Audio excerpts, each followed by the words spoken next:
Let's continue to talk trade. Alan Winters is the former director for the Centre for Inclusive Trade Policy at the University of Sussex in the UK. Great to have you on the programme. So is it a dark day for Europe, or is this the best they could get? It's probably the best they could have got starting from, say, 2 weeks ago. I think there's a general view that the EU has rather misplayed its hand in not retaliating first and talking afterwards, rather than just mumbling about retaliation and constantly putting it off.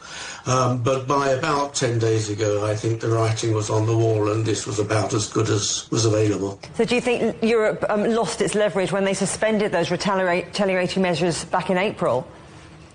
I think they certainly lost some leverage, I mean some credibility, and that's in a sense what leverage amounts to.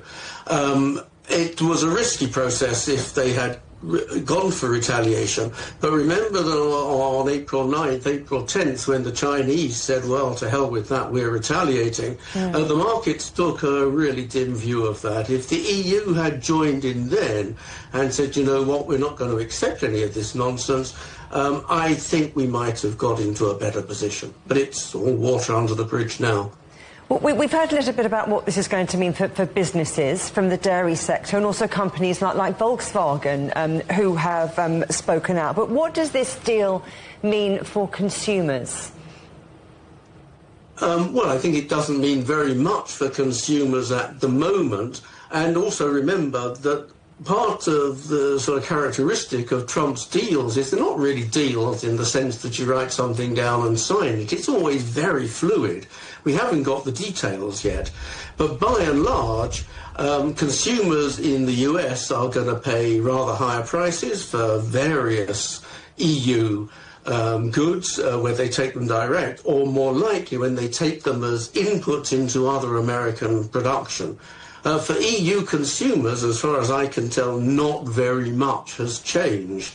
But we have to see the details. There may be little kickers, as was the case when we saw the details for the UK deal shortly after it was announced.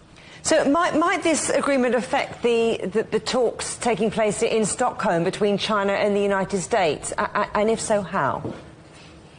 I think it might in the following sense. I mean, also bear in mind that by all accounts, the EU-China discussions last week didn't go terribly well.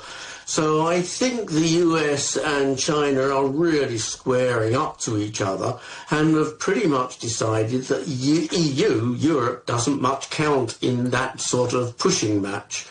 I don't think there's much flow over between the trade dimensions of these relations, and I think now that the EU needs to, well, recognise that it has actually sort of moved very distinctly into third place in terms of geopolitics. Alan Winters, Director of the Centre for Inclusive Trade Policy at the University of Sussex. Thank you very much. Thank you.